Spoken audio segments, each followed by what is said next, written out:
Hello, all, and welcome to another episode of Your One Black Friend. I am your hostess, Joli, and today we are going to talk about death, time travel, and immortality. Death, time travel, and immortality. You're going to ask, what does one have to do with the other, have to do with the other? Well, hang in there.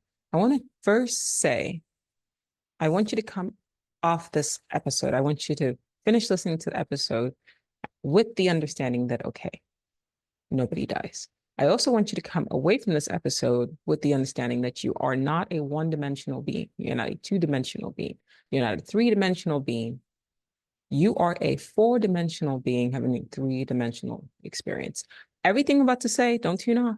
For those of you who are more materialists, materialism, you subscribe to the ideology of materialism. Everything I'm about to say is supported by physics, theoretical physics. So I will give you the sort of the theory, and then I will follow up with ChatGPT. We're going to read it all up and we're going to tie it all together so that you walk away from it with the understanding that it is actually supported by science. Yeah. And I also ran this idea by one of my friends, and he is a theoretical physicist rather. And he was like, you know what?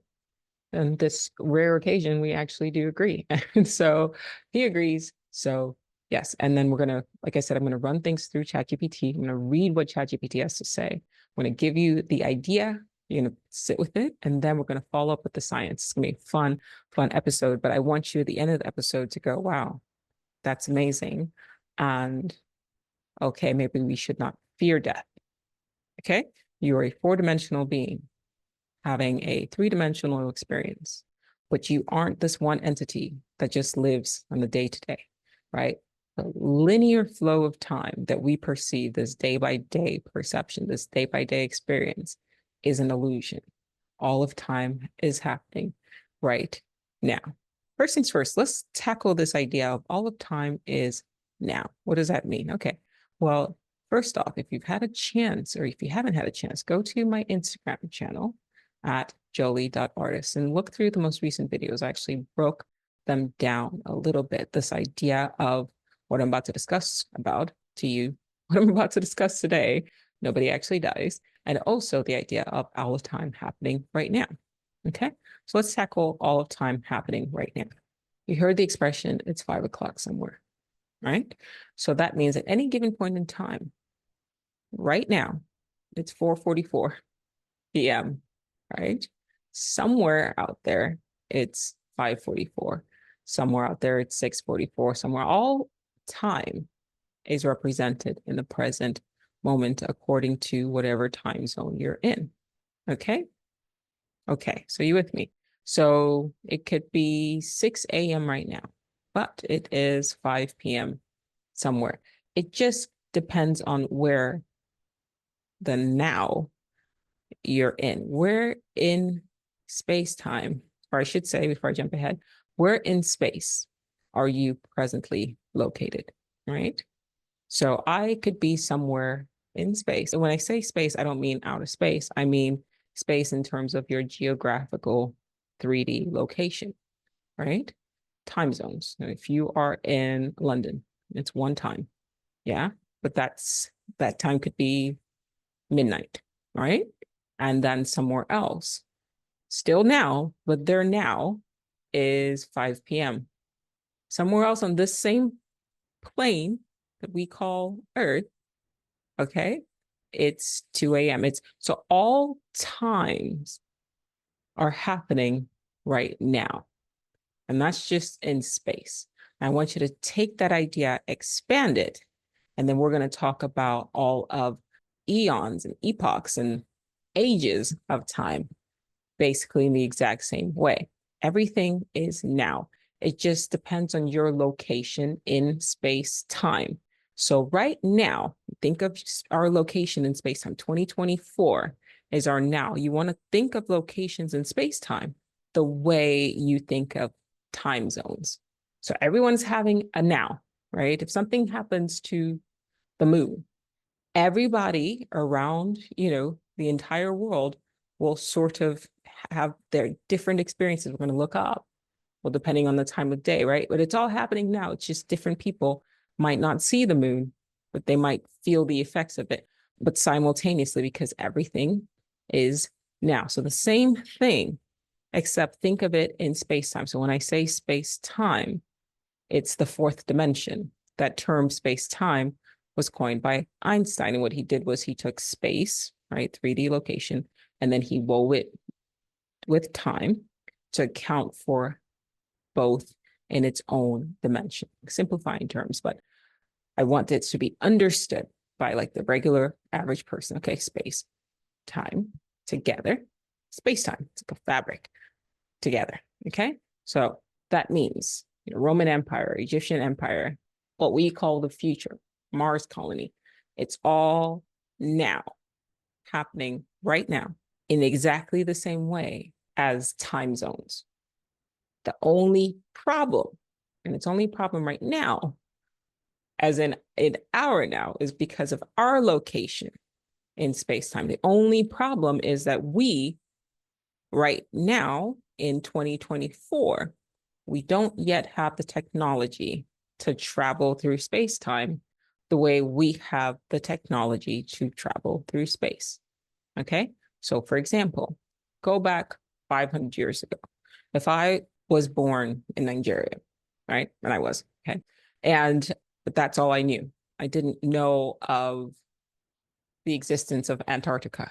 And my only means to travel through space, right? Geographical space was either, a horse or, right? We didn't have cars. We didn't have airplanes, right? So my perception of how big the world is, and even the idea that, okay, in Nigeria, it's 5 p.m., but somewhere on the same plane, in the same planet, not that, a 6-hour flight away could be experiencing nighttime. I would not have been able to conceptualize that because of the limitations imposed on me by the availability of technology that I had access to. Okay, so the idea that I could fly from Lagos to New York, that distance in only, let's say, 7-8 hours would have blown my mind, because no, that's not possible. Nothing can go that fast.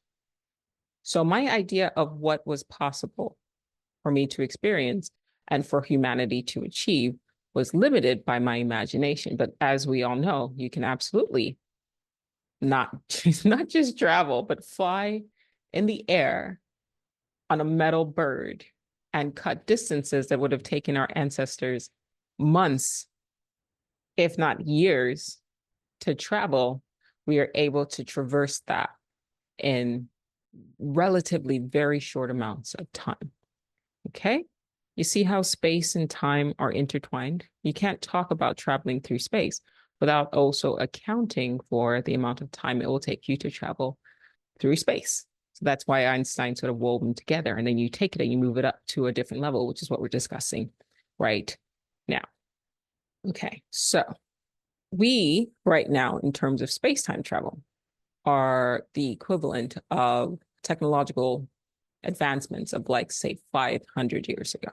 Okay, the 1500s, 1520, no concept of this. I mean, if you went back in time and you told people that you could have a black mirror, right, which is our phone, you could have, you can have a black mirror that will allow you to communicate in real time and see a face, right, and talk to somebody who is in another period of time, in the sense of it's nighttime, in the sense of somebody in London, I'm talking to somebody in London from San Diego, right? If you would have told somebody in the year 1524 that in real time you could see and communicate with somebody, when back then they literally had pigeons in which they would send communication, send information to, right? They would have said, no, that's not possible, or they would have considered it a form of witchcraft. So I'm sort of beating the nail on the head, so to speak, but I want you to really understand, like, there's a correlation there, right? The communication of information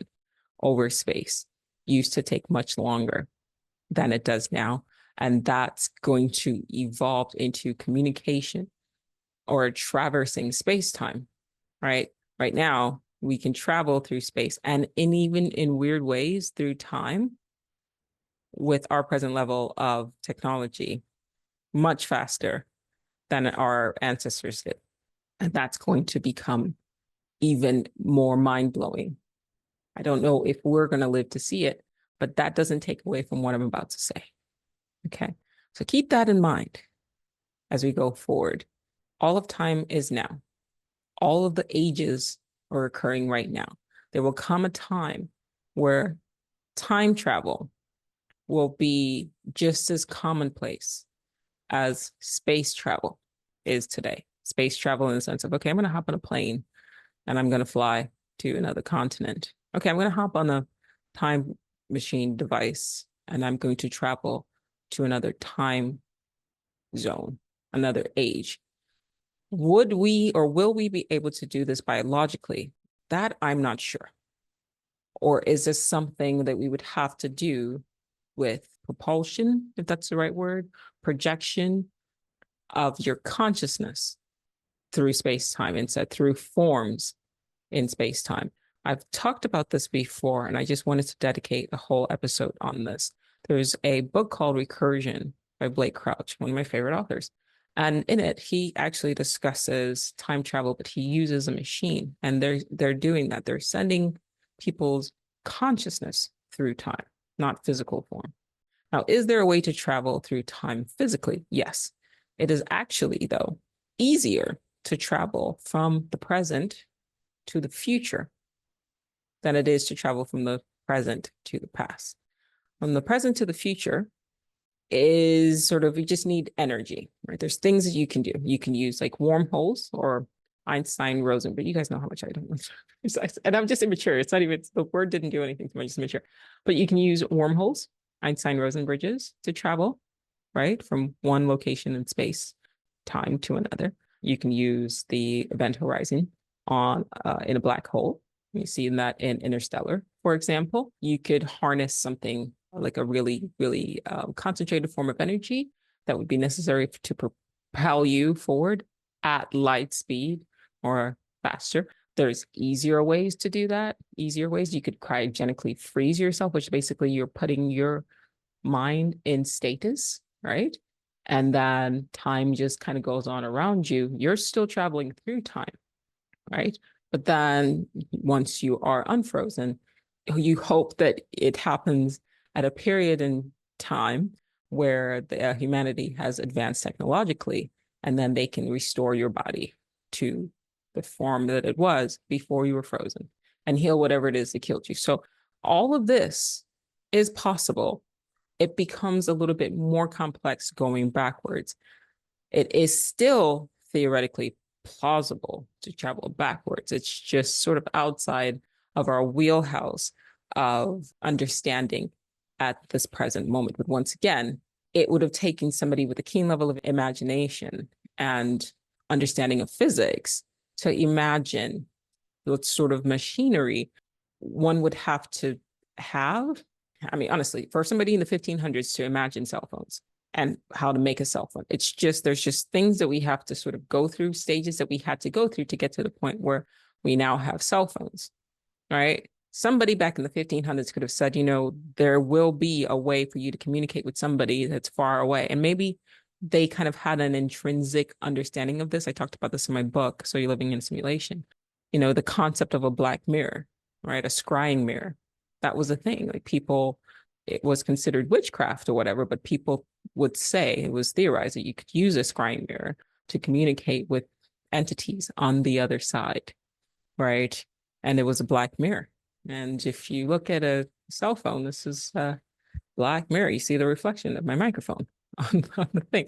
That's why the TV show is also called Black Mirror. It's like a double entendre there, if you will. But it would have taken somebody with a very keen understanding of physics and in a very good sense of imagination as to challenging what was possible to even think that it was possible to have what is now reality to us. And I'm saying, take that shit and run with it. Like we're living in the impossible. I mean, a lot of us are experiencing technology like ChatGPT, AI. Like that's not something that if you told me if you told me that, I would have been able to play with the idea because I grew up watching a lot of sci-fi, but to have access to this machine in my phone that I can just ask it whatever I want and it gives me answers back to like 95% accuracy, that's wild. So we're living in the impossible. We're living things that the majority of human beings, as far as our present understanding of technological advancements is concerned anyway. I have my theories that we were technologically more advanced maybe hundreds of thousands of years ago, and then there was a fall. And then now we're sort of re-emerging again. It's a sort of cycle, but that's a different conversation, right? So time travel is theoretically possible. I'm going to say that, and then I'm going to read what ChatGPT has to say. I'm going to support what I'm saying, right? I don't want you to just take my word for it. I don't just say things just to say things. So I asked ChatGPT, explain eternalism in physics. And it says eternalism is a concept often associated with the physics of time. See, I'm not making this up, particularly in the context of the theory of relativity. It suggests that all points in time, past, present, and future, are equally real, as opposed to the presentism view, which holds that only the present is real, right? So key concepts of eternalism: block universe theory. Eternalism is closely related to the block universe theory, which is a way of viewing the universe as a four-dimensional space-time block. Think outside the box. Think outside the block. Yeah? Okay. In this model, time is just another dimension like space. See, guys, I'm not making this up. All events, past, present, and future, exist within this block, and the flow of time as we experience it is an illusion. Okay. Point 2, relativity and eternalism. Einstein's theory of relativity supports eternalism in several ways. In special relativity, different observers can disagree on whether two events happen simultaneously. This challenges the idea of a universal present and supports the notion that all moments in time exist equally. Spacetime. General relativity describes the universe as a four-dimensional spacetime, think outside the box, where time is intertwined within the three spatial dimensions. I'll say that again. Spacetime. General relativity describes the universe as a four-dimensional spacetime where time is intertwined with the three spatial dimensions, space and time intertwined together. This framework, it's a patchwork, okay, foundation, suggests that all points in time exist within the structure, supporting the eternalist view. Okay, now here are some implications of eternalism. Eternalism often leads to a deterministic view of the universe where the future is already written in the block universe just as the past is. This challenges the idea of free will and the ability to change the future. I'll come back to that, by the way. So hold that thought, because now we're going to weave in the many worlds interpretation to sort of nudge things in a different direction. Because what I want to say is, okay, I'll just address it down. Yes, all of time, past, present, and future exists right now, but there is not one time of the past. There is not one future only, and there is not one present only. There is a myriad of variations, just like it's, if I'm experiencing 12 o'clock in London, right? Somebody else is experiencing 12 o'clock in a different day, in a different time, or whatever. Their 12 o'clock is going to be different. You have to really start playing with that. The many worlds interpretation suggests that there are more than one past, present, and future. So it's not just the future, right? It's all of these sort of futures existing simultaneously, all still predetermined, but they exist simultaneously. And because it's not you like living this linear life, it's your consciousness sort of shifting through all of these predetermined realities, right? They're all still happening. It's all still predetermined, but your action will determine what future you'll experience. Does that make sense? Path that you take now, think of it like, and I always use this as an example because it's the best example that I can think of right now. Think of it as one of those choose your own destiny books. Okay, you pick up a book, yeah, and in that book, all possible endings. Okay, the author has written, let's say, 5 different endings for your character. So you start off one way, you get to a particular page, and then they say, if you want to go left, turn to page 20. If you want to go right, turn to page 22. Okay, it's all written in the book. There's a beginning and there's an end, but there's also an end, and then there's also another end, and there's You, the reader, are the ones that are you're creating this line through the book, if you will, this path through the book, if you will, but that's not really a path, right? You could say, okay, I started off from page 1 to 22, and then from 22 to 45, and then 45. Okay, but it's all of the pages exist now in the book. The book is the now. And then you are just, by your choices, you're kind of carving this path. But that line that you're going through as you're reading, it's an illusion. It's an illusory line, right? Because all of these things exist right now. All of these paths, all of these endings that your character can experience is right now in that one book. And I'll take that, blow it up. And yes, we live in a deterministic universe, but there are a myriad of possible outcomes that your consciousness can experience. And just to go back to the book, right? The character stays the same, right? But your character might die on one page and then continue experiencing, the book or an adventure in a different page. But it's you, the reader, you're real in a way, because you're the one who's making the choices. But ultimately, before you even pick up the book, it's already been written. You're just the observer. You're just the reader. That's what's happening to us. Watch this a couple of times. I promise you it will click. Okay, so go back to the science.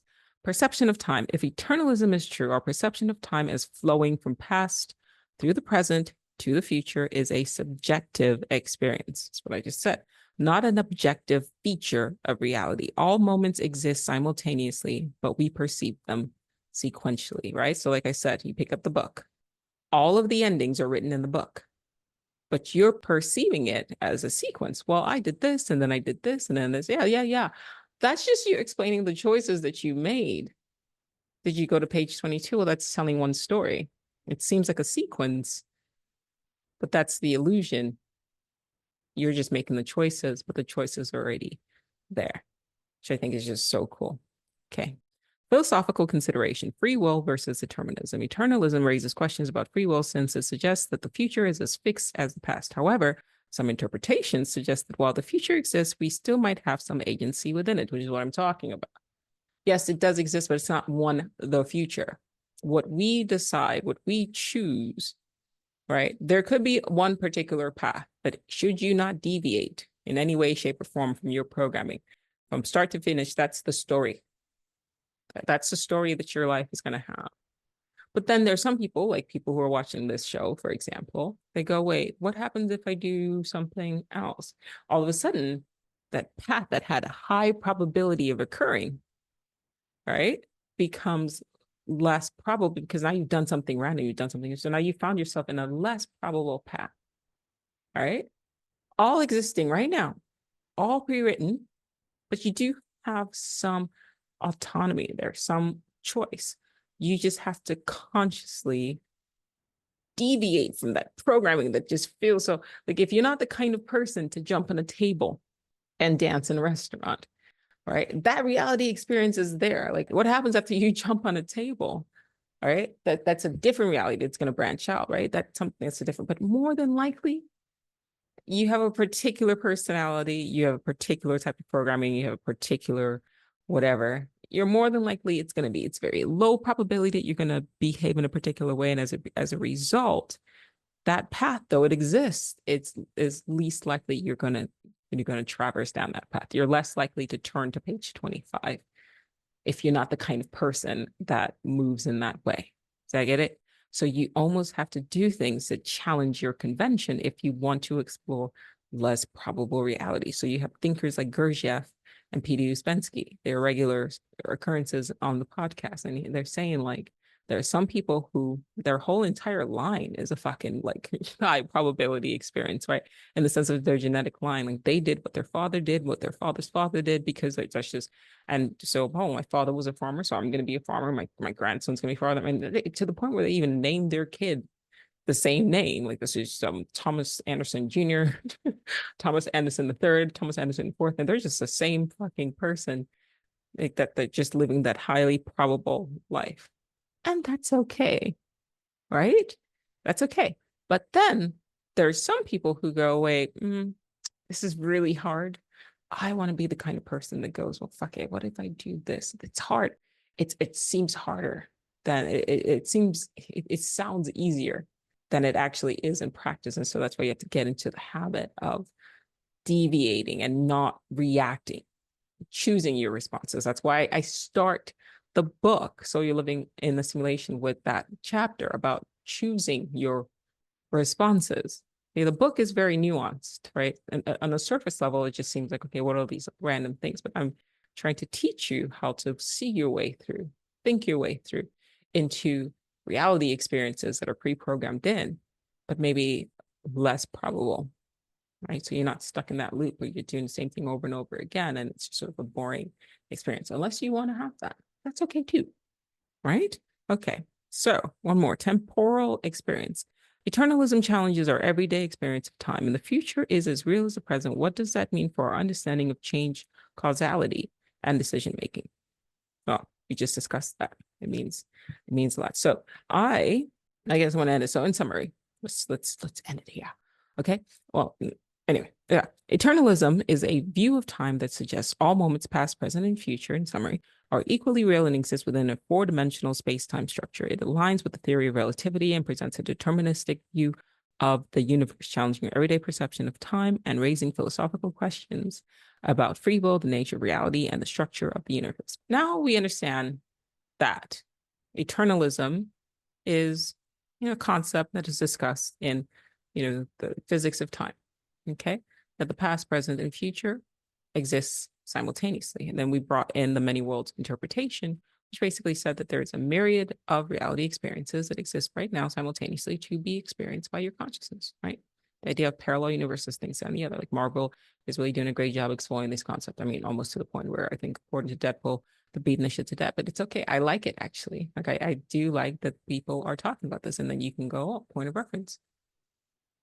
Was it Deadpool versus Wolverine, right? We can now talk about these things in the general public. So now that we've established this concept, what does that have to do with time travel? Well, you cannot believe in the possibility of time travel without the eternalism model being true. We're going to now jump in. We're going to look things up. I'm going to ask ChatGPT, okay, what is the science behind time travel? Okay, how can we travel forward in time, first and foremost, right? So we're going to tie it all up, okay? How can we travel forward in time, okay? So traveling to the future is, in a scientific sense, is possible, theoretically, through the principles of Einstein's theory of relativity, particularly time dilation. There are a few ways that this could work. Remember I said, it's possible to go, it's more possible to travel to the future. But before I launch in, you can't travel to a future if the future doesn't presently exists. And then if the future exists, then the past also exists. And we definitely know the past exists because we've experienced it, right? The past exists. So then the future also exists. Past, present, future exists right now as locations in space-time. Think of space-time as a map, past, present, future, right now. And you're just kind of going through it or whatever, but it is right now. So you cannot, the presentism model, right? It's eternalism versus presentism. Presentism doesn't work. If you really do believe, which most people don't, intuitively, it's not right to believe that the future is just waiting, to be experienced. It's just this thing. Yeah. Intuitively, and it makes more sense that the future is a location in space-time, which is why we can talk about what we believe will happen in the future, because on some level we know that the future is a real tangible location in space-time. Okay, so you cannot travel to something that doesn't exist right now. I cannot travel to California if California isn't a real place right now. The future, all probable futures exist right now. The future where AI takes over everything and kills us all probably exists. It's probably a lower probability of occurrence, but it definitely exists. You can think of it as a parallel universe in a way, but it exists right now as a probability, the way in a book, a choose your own destiny book, what chapter you turn to, what page you turn to exists right now. But depending on your personality is, well, you may or may not ever go to that page. Okay. You might be the kind of cautious person who just will always go left, always walk away from a situation. Or if you know, hey, this is just a book. I mean, what happens if I try this? Then yeah, your reality experience will then be different. You're following me. Okay, so you cannot travel to the future if it doesn't exist. And I think most of us, especially just because of what we've seen on TV and everything like that, we believe that the future is a real place. I feel like we even dream about the future because I think on some level we are consciously entangled with future versions of ourselves that have had the experiences or are having the experience that we will experience now. And then we have sort of memories of that future in dreams. And then they present themselves also in feelings of deja vu. But I digress. So, how can we travel to the future? Well, one, travel at near light speeds, right? According to Einstein's theory of special relativity, as you approach the speed of light, time slows down relative to a stationary observer. This means that if you could travel at a speed close to the speed of light, time for you would pass much more slowly than for someone on Earth. I'll say that again. If you could travel at a speed close to the speed of light, time for you would pass much more slowly than for someone on Earth. For example, if you traveled in a spaceship at 99% of the speed of light for what feels like 1 year, many years might pass on Earth. When you return, you'd effectively have traveled to the future. Okay? So it's almost like the opposite of freezing yourself in a way, right? If you go fast enough, you actually kind of slow down. Meanwhile, Earth has its own speed limit.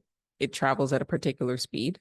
All right. So if you can go at, and I think the reason why ChatGPT is saying near light speed as opposed to faster than light speed is because as it presently stands, there is a belief that nothing can travel faster than light.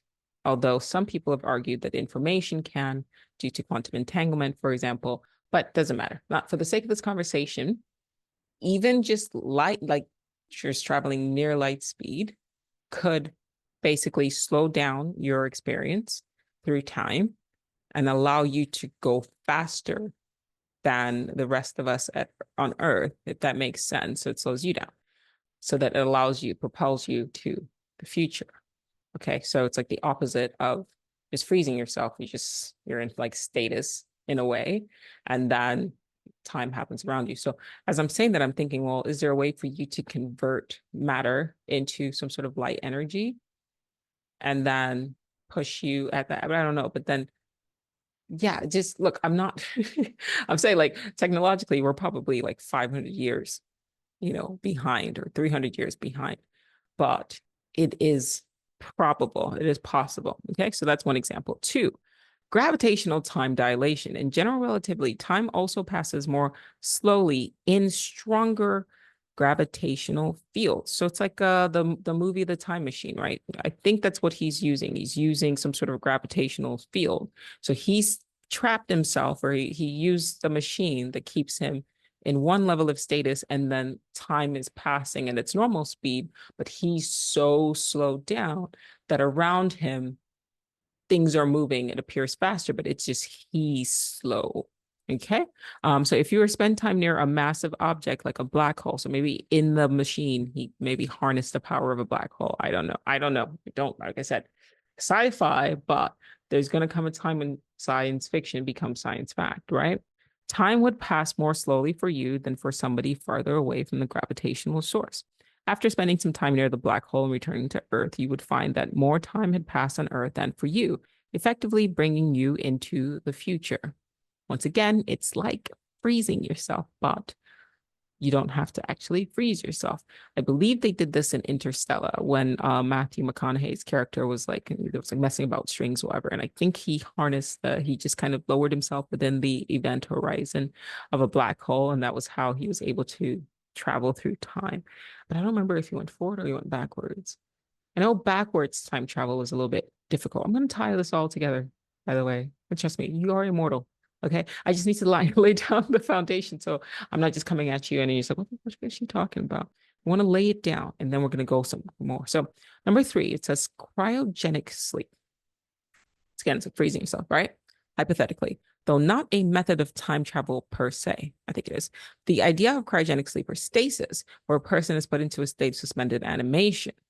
So you're slowed down, frozen, stopped in a way, and then time happens around you, is a common science fiction concept. The person doesn't age or ages very slowly, waking up far in the future. However, this is still purely hypothetical and not practical because of our current technology. Remember, I keep saying, like, our limitations are only due to our present understanding of technology and physics. It does not mean that it is impossible. It just means for us right now, we just don't yet have the technology. Think beyond, though.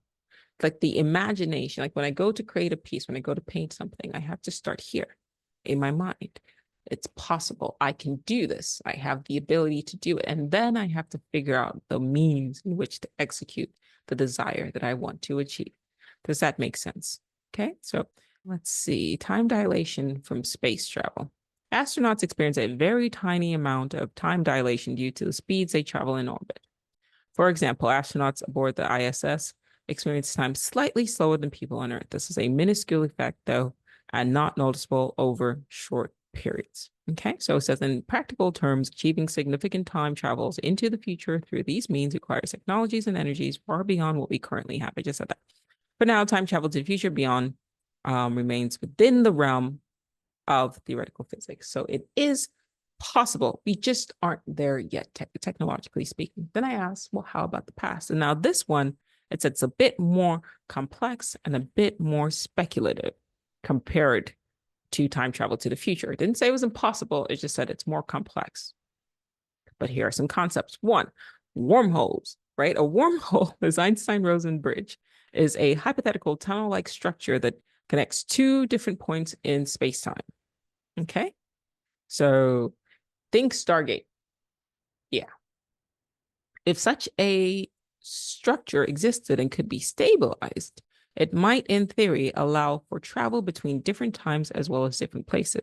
If one end of a wormhole could be accelerated to near light speed and then brought back, or if we were placed in a strong gravitational field, so now they're using the same tech that I'd mentioned as far as going forward, but you're kind of manipulating it, right?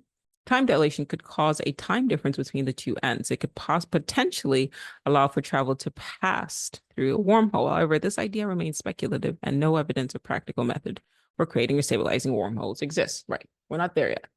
We're not there yet. We're not there yet. Also, my theory is that you have to be very careful. And I will just talk about a matter of fact, I don't give a shit. All right. My theory is that you have to be very careful with wormhole technology because it might send you to a parallel universe or an alternate timeline that is different from the one that you're trying to travel down.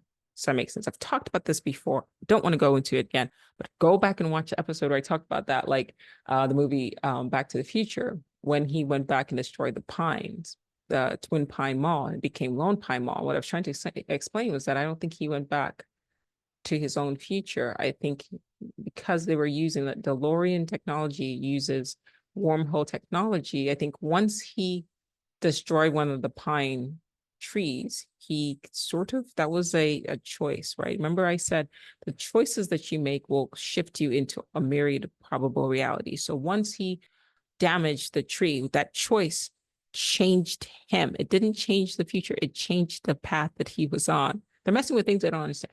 They changed it. It's not, I know it's not a real person, but he changed the path that he was on and set him to a different timeline so that when he went back to the future, he just went to a future reality where it was Lone Pine Mall. He never got back to his family, guys. He never got back to his family. Okay, cool. Cosmic strings. There are hypothetical one-dimensional defects in the fabric of space-time. I'll say that again. There are hypothetical one-dimensional defects in the fabric of space-time. Some physicists have proposed that if two cosmic strings pass by each other at high speeds, they could theoretically create a loop in time that might allow for backwards time travel. However, like wormholes, cosmic strings are theoretical and have not yet been observed. So I think that's actually what was used, because I do remember the strings in Interstellar. So I think that's what they were used, because it was kind of, he did end up in a loop of sorts, right? He went back to the library to communicate with the starter, but he was in the future. So that was a bit of a loop there. So I think that's what cosmic strings or string theory, and they literally visualize the string. So I think that that was the technology that was explored in Interstellar. Okay, so now here's another one: closed time-like curves, CTCs rather. General relativity allows for the possibility of closed time-like curves, which are paths through space-time that loop back on themselves. So, and once again, I think it ends up being a loop. So maybe backwards time travel is possible, but it's a fucking loop. I don't want to forget this. Just made me think of, I don't know why I cuss for no reason. Sorry, guys. Just happy cussing.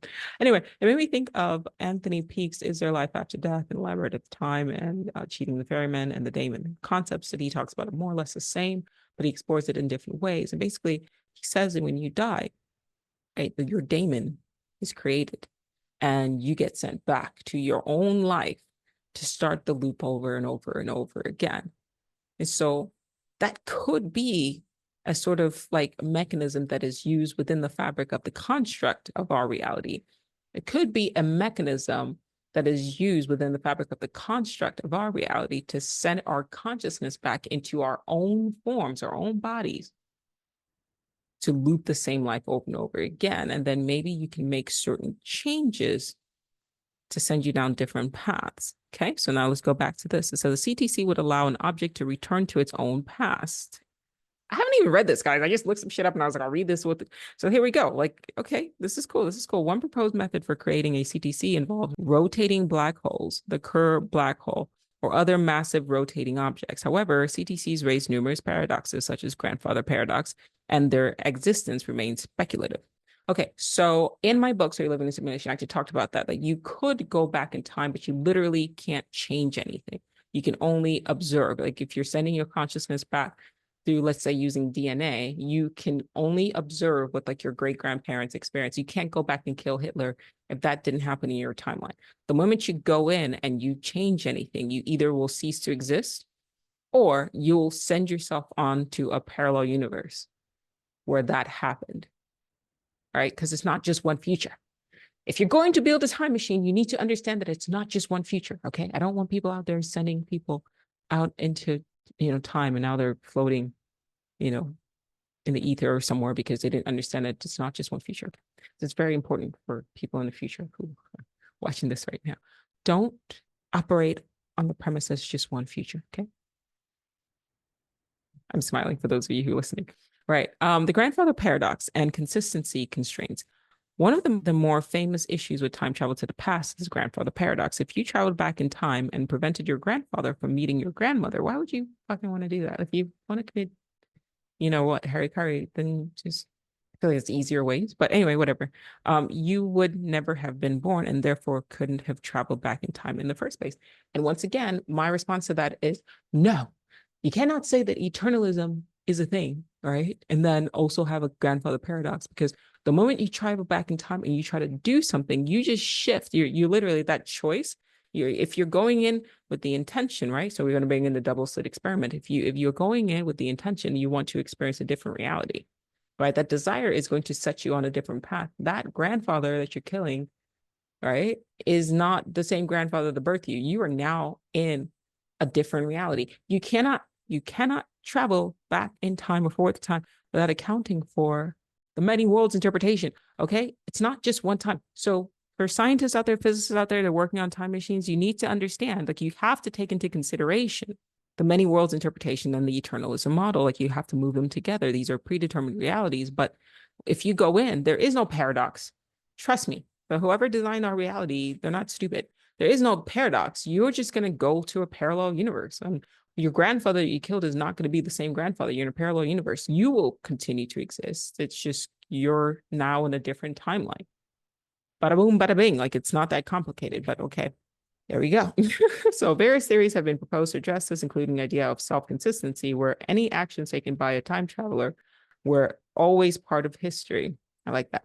So I'll say that again. Various theories have been proposed to address this, including the idea of self-consistency, where any actions taken by a time traveler were always part of history, or the existence of multiple timelines. I tell you guys, I'm not reading this. I'm reading because I'm reading it along with you guys. I wasn't about to read this shit. I don't use this. And I'm saying it. I think it in my head. It comes out of my mouth and then it's confirmed. by ChatGPT, multiple timelines. It's not going to allow you to go back. The moment you go in and you change something, now you're in a different reality. Like, boom. Dark matter. They kind of explore that in the show and the book, right? Every time he changed something, a new version, a new variant of himself got created, which at the end of the show, all of these versions of him converged on the same timeline to find the same woman. But it was a myriad of him. It was just different versions of him. So no fucking paradox. That's it. There's end of story. There's no such thing as a grandfather paradox, because one, who's going to do that? And two, you're just going to end up in parallel universe. So there you go. Any changes create a new parallel timeline. Boom, bada boom, bada bing. This is great. This is fun stuff, right? Okay. Quantum mechanics and time loops. Some interpretations of quantum mechanics suggest that time loops might be possible at a quantum level. At a quantum level. So I'm thinking like quantum level in the sense of like you're about to die. All right. So that's a quantum event. Your consciousness sort of like exiting from this, physical form. I think quantum events happen all the time, right? Every time you make a choice, especially if you deviate from a particular path, that's a quantum event. Check out Our Mathematical Universe by Max Tegmark. Starts with that, right? So maybe that's what Anthony Peake is exploring in his books, right? Like when you die or you have a near-death experience, you get caught in a loop or you shift to a different timeline. But now we're not even in the space of time travel anymore. Now we're talking about quantum jumping. It's a quantum event. And then you end up in a different loop, different life.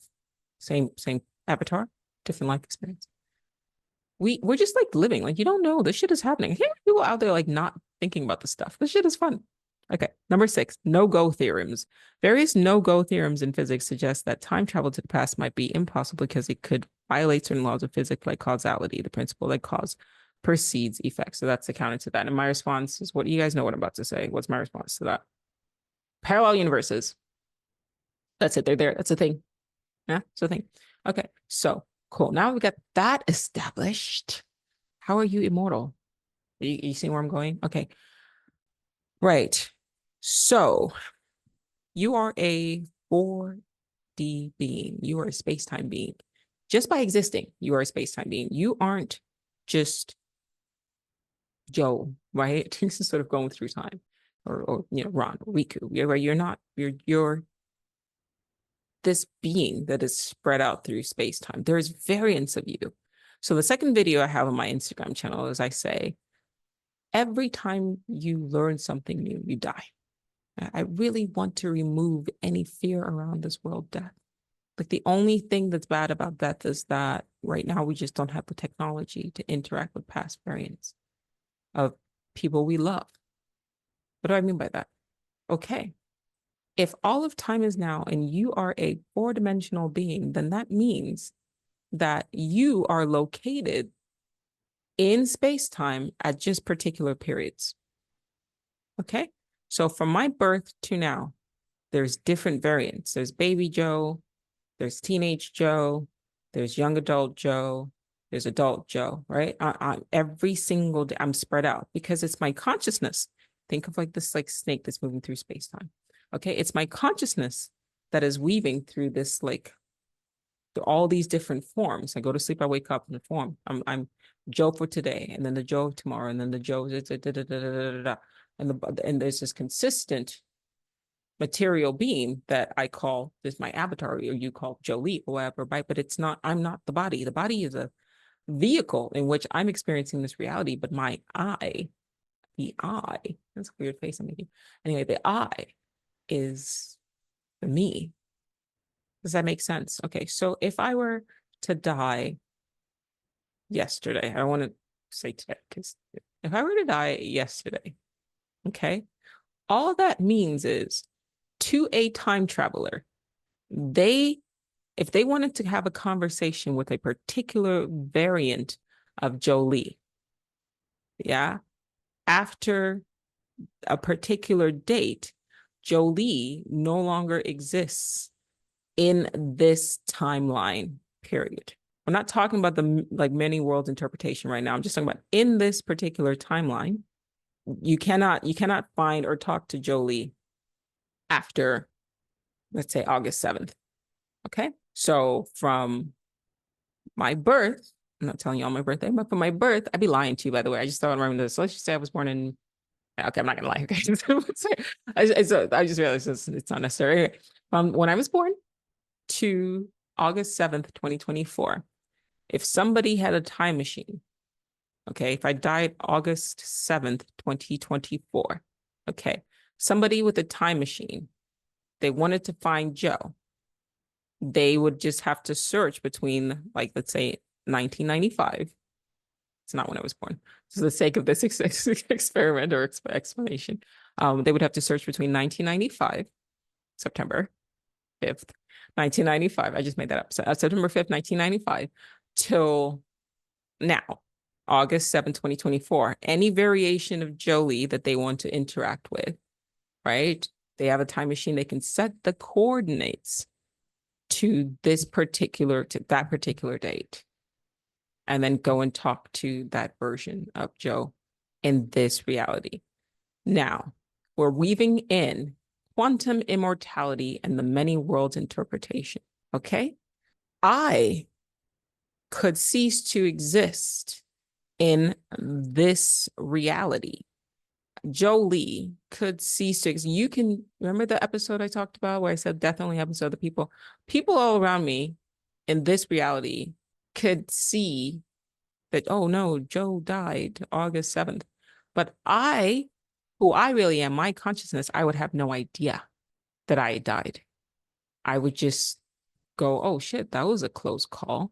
And I would go, oh, I had a near-death experience. And then that near-death experience was actually a death experience. But because consciousness cannot experience death, my consciousness just shifted into another, or like an avatar of Joli in a parallel universe where I survived whatever everybody else in this universe experienced me dying from.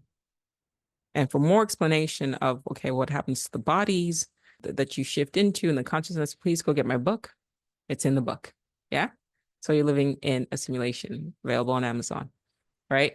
Okay. So consciousness never experiences death. Now I'm saying that, and I'm saying it with my chest. But now here comes the science.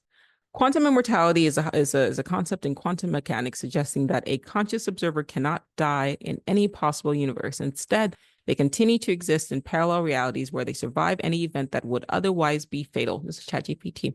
This idea stems from the many worlds interpretation where every possible outcome of a quantum event occurs in a separate branching universe.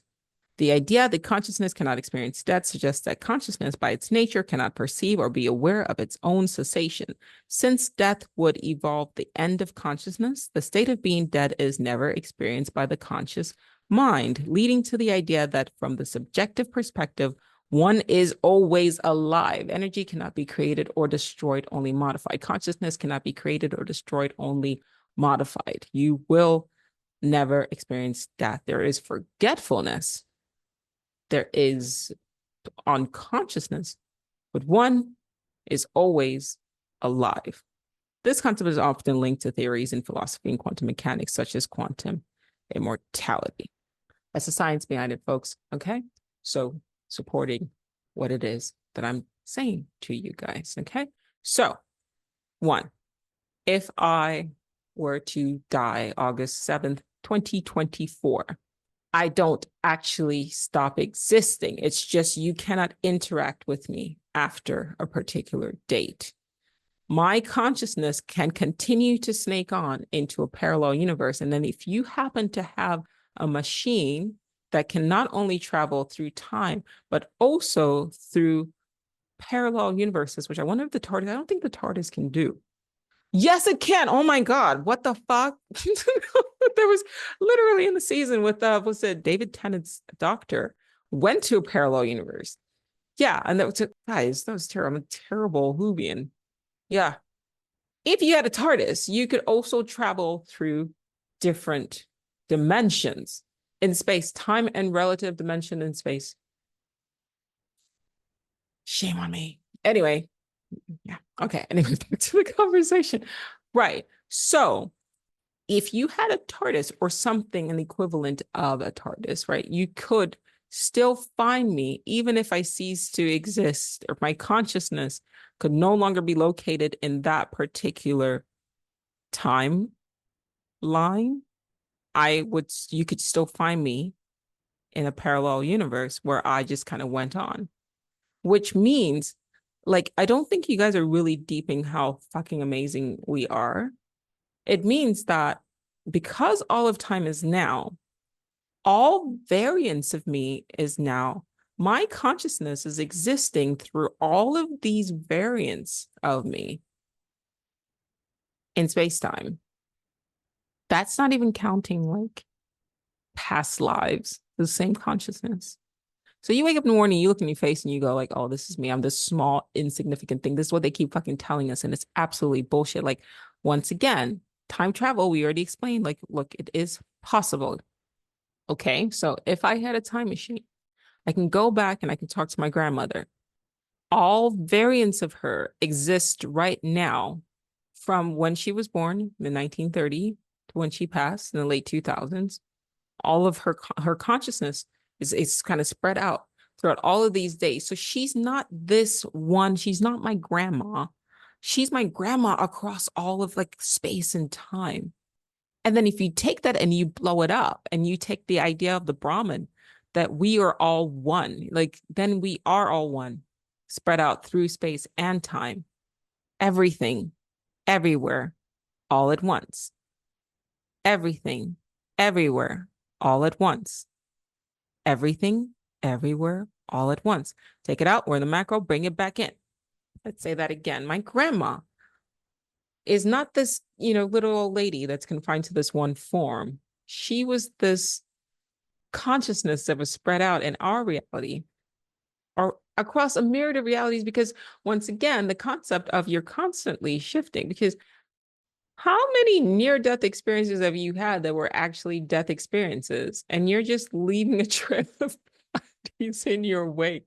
Like a Rick and Morty episode. It's kind of fucked up with people who like different variants of like your loved ones that are, but then I wonder if there's some twin souls that just shift together that don't even realize. A different conversation anyway.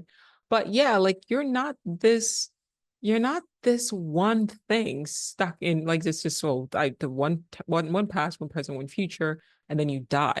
Like your consciousness is strewn throughout space time, and not just now, but also the future now, and also the past now. You're like this one snake-like entity, like an Ouroboros, if you will. Ouroboros, I don't know how you say that, right? But through space-time, like boom, boom, boom, Monday Joe, Tuesday Joe, Wednesday Joe, they all have contained within, like, because your consciousness would have to exist for me to have like it would have to exist throughout all of these variants of space-time. And maybe you're just so big that you can't even be confined.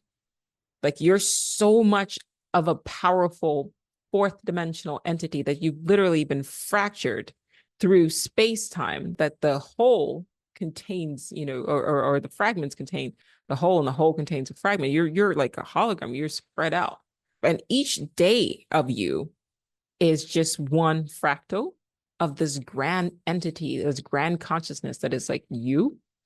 And then they go on TV and they tell you that you're nothing, and you believe that shit. Like literally, you are spread out through space-time. If I wanted to go back and interact with you from the year 2003, like I get in my little TARDIS, I go and talk to you, but there's a consciousness there.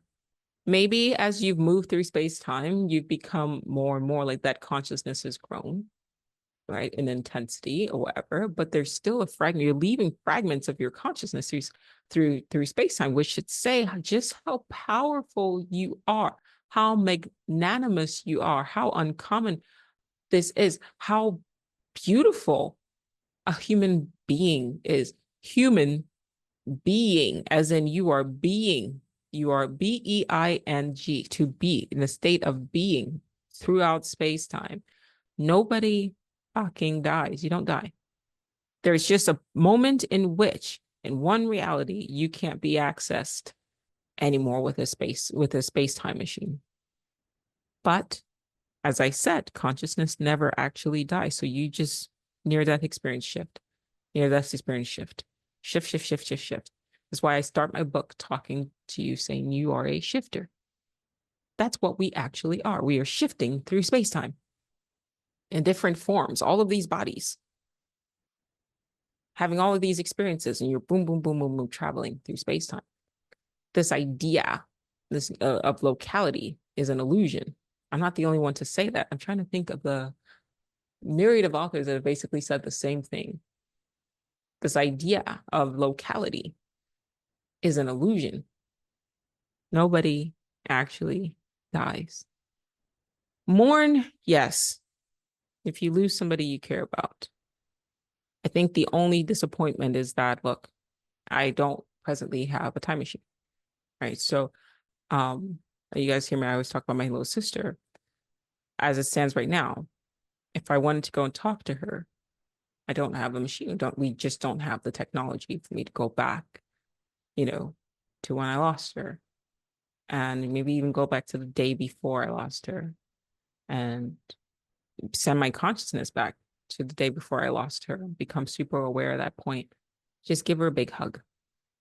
Because at least in this timeline, unless I'm able to travel through parallel universes, right? If I only have a machine that allows me to travel through, one particular, reality, or even more particularly, and this is why you need like a very advanced technology, chart a person's consciousness as they shift through a myriad of realities. I think that's more important because once again, it's not one past, one present, future. It's all of these things, all these paths, but more than likely, there's probably one highly probable path that most people take.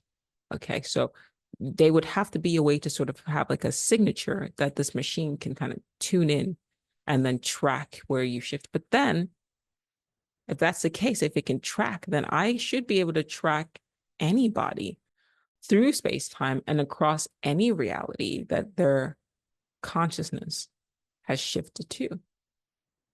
Even if I witnessed them die in a particular reality that we were both traveling through together. The only reason why I mourn her now is because I just don't have the machine, but I know, and you should know too, just listen to what I've just read to you. You should know also, I experienced the death of one body. I'll say that again because this is important. She died on a May 15th, but it was that body, her body, it's just her May 15th body that died. Her May 14th body is still alive. Her May 13th body is still alive. And I would make the argument, I'm making the argument right now that her May 16th body is still alive. It's just her consciousness shifted into a May 16th body in a different timeline. And I am okay with that knowledge because I too am a fourth dimensional being, just as she is. And maybe our paths diverged from that day, May 15th. I carried on down this path and she went on that path. And so she is lost in space-time, but only lost to me because I don't have the technology that I can use to navigate space-time to then track her and find out where her consciousness ended.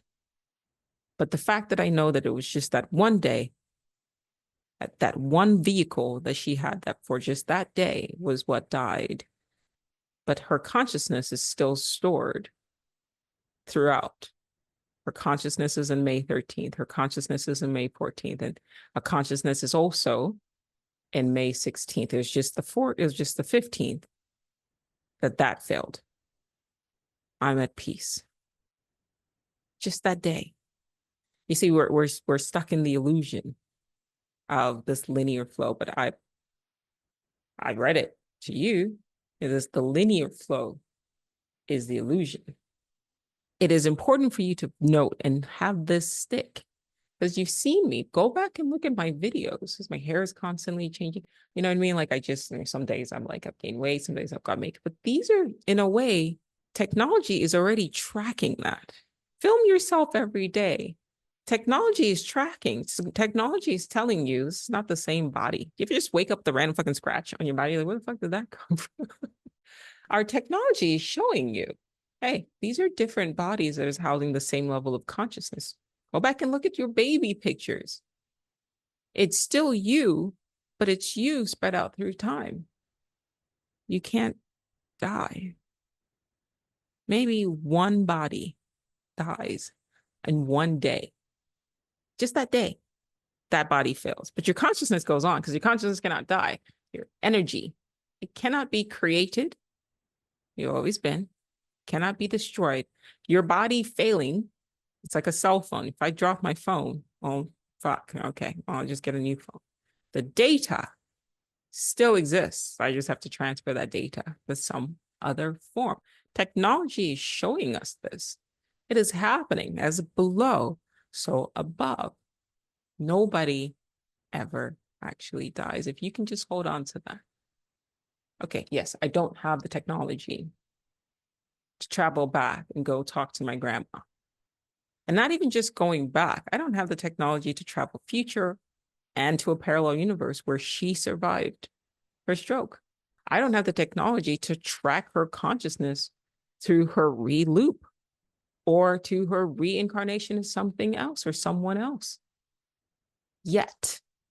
But you have to imagine that should we continue down the path or a particular path, that there is a timeline where humanity does develop that technology. And maybe it's not even humanity. I wrote about this in my book, that there could have been other intelligent life forms that were just as intelligent, but not descendants of apes, but descendants of reptiles. There could have been descendants of amphibians even on Earth. This planet has been going on for 4 billion years. Maybe it's just the time of the apes. It doesn't mean that there weren't other super intelligent, mammal or reptile or amphibian or whatever it is on this plane, on this planet, in this game, in the simulation. And the most important thing is that in the 4.6 billion years, billion with a B, everything that I'm describing to you, all of these entities that are sort of just spread out, if you had a machine, you should be able to experience and view and track all of these different entities, these different consciousness, having all these different experiences sort of spread out. Space-time. And that is just mind fucking blowing.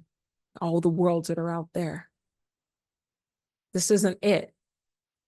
Think outside the box. Thanks for watching.